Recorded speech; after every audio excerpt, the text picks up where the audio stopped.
சிவகாமி வந்து செம்ம பிளான் ஒன்று பண்ணி வந்து என்ன பண்ணுறாங்க, அங்கேயே உட்கார வச்சிடுறாங்க வெண்ணிலாவை. வெண்ணிலாவை எழுந்துக்க பார்க்குறாங்க. ஆனால் அவங்களால எழுந்திருக்க முடியல. நல்லா ஒட்டியிருக்கு அந்த ட்ரெஸ் எல்லாம் வந்து பின்பக்கம். அதனால் என்ன பண்ண தெரியாம தவிக்கிறாங்க. ஐயையோ! என்னன்னு தெரியலையே, ட்ரெஸ் எல்லாம் இப்படி வந்து எழுந்துக்கவே முடியலையே, இப்போ எல்லாரும் பார்த்து நம்மள சிரிப்பாங்களே, இப்போ என்ன பண்ணுறது? எல்லாரும் போனால் தான் இந்த இடத்த விட்டு எழுந்துக்க முடியும். அது வரைக்கும் எழுந்துக்க முடியாதே. ஐயோ! நான் ஆல் ஷூட்டில் நடிக்கணுமே, நான் இப்போ என்ன செய்வேன் அப்படி சொல்லிட்டு யோசிச்சுட்டு இருக்காங்க. இங்கே வந்து ஜாலியாக வந்து பார்த்துட்டே சிரிச்சுக்கிட்டே இருக்காரு. நம்ம வந்து கார்த்தியும் அதுக்கப்புறமா சிவகாமியும் வேணும்டி உனக்கு அப்படின்னு சொல்லிட்டு அப்படியே பார்த்துட்டே இருக்காங்க. சிவகாமி உடனே வந்து யார் இப்படிலாம் பண்ணியிருப்பா, ஒருவேளை இவங்க தான் யாரோ பண்ணியிருப்பாங்க அப்படின்னு சொல்லிட்டு டென்ஷனாக இருக்காங்க.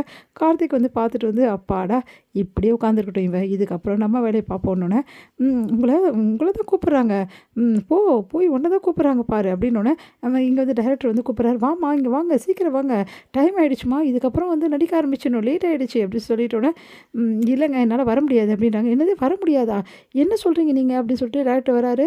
என்ன மேடம் இதெல்லாம் அப்படி சொல்லிட்டு பார்த்து கேட்குறாரு. அதை பார்த்துட்டு வந்து பாட்டி வந்து வராங்க. என்னாச்சு உனக்கு, ஏன் வரமாட்டேங்கிற? இல்லை பாட்டி எனக்கு கொஞ்சம் டயர்டாக இருக்குது, உடம்பு சரியில்லை, என்னால் வர முடியாது அப்படின்னு சொல்கிறாங்க. வெண்ணிலா அதை கேட்டு பாட்டி அதிர்ச்சி அடைகிறாங்க.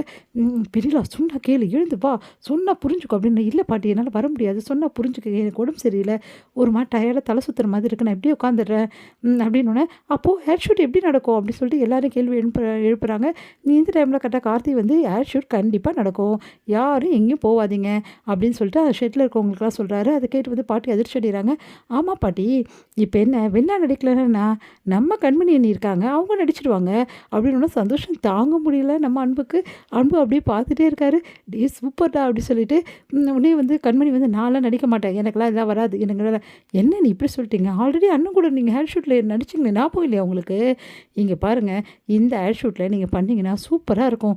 அது மட்டும் கிடையாது, நீங்கள் 2 பேர் இது மாதிரி ரொமான்டிக்காக சூப்பராக வந்து ஜோடியாக நடிக்கிறத பார்த்துட்டு வந்து பிக் மம்மிக்கு கண்டிப்பாக சரியாயிடும் அப்படின்றாங்க. உடனே வந்து பாட்டி வந்து இதெல்லாம் வேணான்றாங்க. அதுக்கப்புறம் எல்லோரும் சேர்ந்து சமாதானப்படுத்தி நடிக்க வச்சிடுறாங்க நம்ம கண்மணியை. கண்மணி அன்பும் வந்து அவ்வளோ அழகாக வந்து ஹேர் ஷூட்டில் வந்து பர்ஃபார்மன்ஸ் பண்ணுறாங்க. கண்மணி வந்து உட்காந்துருக்க மாதிரியும் அன்பு வந்து அவங்கக்கிட்ட வந்து காஃபி கேட்குற மாதிரியும் அவங்க வந்து போட்டு எடுத்துகிட்டு வர மாதிரியும் அது மாதிரி நிறைய வந்து சமையல் பற்றின வீடியோஸ் எல்லாமே எடுக்கிறாங்க. 2 பேரும் வந்து அவ்வளோ சந்தோஷமாக பேசிகிட்டு இருக்கிறதும் அதே மாதிரி ஊட்டிக்கிறதும் எல்லா உணவுகளையும் அந்த மாதிரி விஷயங்கள்லாம் நிறைய எடுக்கிறாங்க. இதை பார்த்தா வெண்ணிலாவுக்கு வயிறாக எரியுது, தாங்கவே முடியல. நம்ம ஒன்று நினச்சா இங்கே ஒன்று நடக்குது அப்படின்னு சொல்லிட்டு டென்ஷன் ஆகிறாங்க. பாட்டியும் ராஜசேகரும் பயங்கர டென்ஷன் ஆகிடுறாங்க. என்னம்மா இதெல்லாம் இந்த மாதிரி நடந்துட்டு இருக்குது, நம்மளே செலவு பண்ணி நம்மளே இந்த மாதிரி பண்ண மாதிரி ஆயிடுச்சு, இந்த விளம்பரத்தில் கண்மணி அனுபவமா, என்னம்மா இதெல்லாம் அப்படின்னோடனே எனக்கே ஒன்றும் புரியலடா, என்ன பண்ணுறதுன்னு எனக்கே ஒன்றும் தெரியலடா அப்படின்னு சொல்லிட்டு இருக்காங்க. இதை தடுக்கவும் முடியாமல் நான் மாட்டிக்கிட்டேன், ஏன்னா எல்லா ஏற்பாடும் பண்ணி வந்து நம்ம பண்ணலைன்னா இது வேறு மாதிரி ஆகிடும், அதனால தான் யோசிச்சுட்டு இருக்கேன். என்னம்மா நீங்கள் இந்த மாதிரி பண்ணிட்டீங்களே, அந்த வெண்ணிலா எதுக்கு இப்படி சொதப்பனா அப்படின்னோடனே எனக்கும் அதுதாண்டா ஒன்றும் புரியல, நல்லா தான் நடிக்கிறதுக்காக மேக்கப் பண்ணிலாம் வந்தா திடீர்னு வந்து உட்காந்துட்டு எழுந்து வர மாட்டேங்கிறா, ஒன்றும் புரியல எனக்கு அப்படின்னோடனே ஏய் வெண்ணிலா உனக்கு என்ன ஆச்சு, ஏன் எழுந்தே போக மாட்டேங்கிற, பார்த்தல அந்த கண்மணி அன்பு எப்படி ரொமான்டிக்காக நடிக்கிறாங்கன்னு சொல்லிட்டு, இது நீ பண்ண வேண்டியது, எதுக்கு வெண்ணிலா இப்படியா பண்ணிகிட்ருக்க அப்படின்னு சொல்லிட்டு கேட்டுகிட்டே இருக்காங்க ஸ்வேதாவும் மயூரியும்.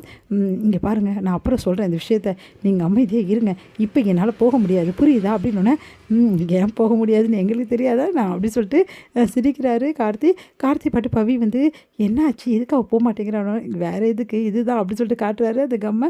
அதை பார்த்துட்டு ஐயோ அப்படியா அப்படி சொல்லிட்டு சிரிக்கிறாங்க பவி. அடுத்த ஷூட் நல்ல மாதிரி முடிக்கிறாங்க. அப்போ வந்து கண்மணி முடிஞ்சிச்சா அப்பாடா அப்படி சொல்லிட்டு வராங்க. வரும்போது தடிக்கு விழ பார்க்குறாங்க. அப்போ அன்பு தாங்கி பிடிக்கிறாரு. 2 பேருமே ரொமான்டிக்காக அப்படி நிற்கிறத பார்த்துட்டு வந்து செம்ம டென்ஷன் ஆகிறாங்க. வெண்ணிலாவும் பாட்டியும் இப்படி நடந்துருச்சு அப்படின்னு.